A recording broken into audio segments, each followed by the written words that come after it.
You're looking at the folks are Cordyline australis growing in our garden here on Salt Spring Island.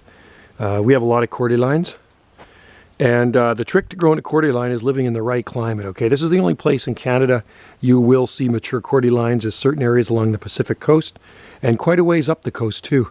So that's a New Zealand cabbage tree, and generally don't like temperatures much colder than 18 degrees Fahrenheit. There are the few cases where they have survived a little bit lower than 18 degrees Fahrenheit, and it really depends on the length of the freeze.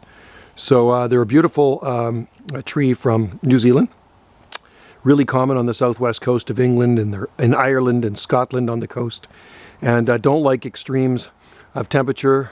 They say they probably won't grow in the tropics, but you know, I actually did see one growing in Maui, and it was growing there for a few years, and last time I was there, it was actually somebody had removed it. They do flower, and when they flower they branch. We've been growing Cordylines for a long time.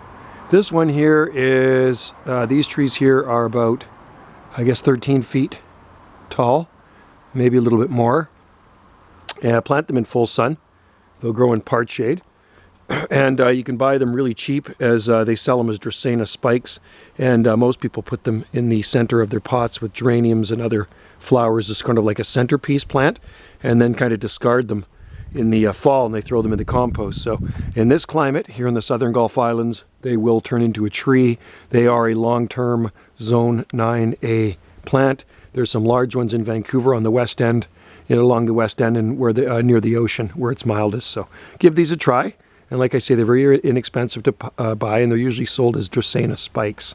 All right, thanks for watching, and happy gardening from Salt Spring Island. Like and subscribe for more videos. Plant them in well-draining soil too, folks. That's the key. And once they're established, try not to dig them out and transplant them, because they do have a taproot on them. You damage that taproot, they often don't succeed after that. And they do actually self-seed here, certain areas of our island. I've dug out self-seeded ones from gardens. All right, thanks for watching. Cheers.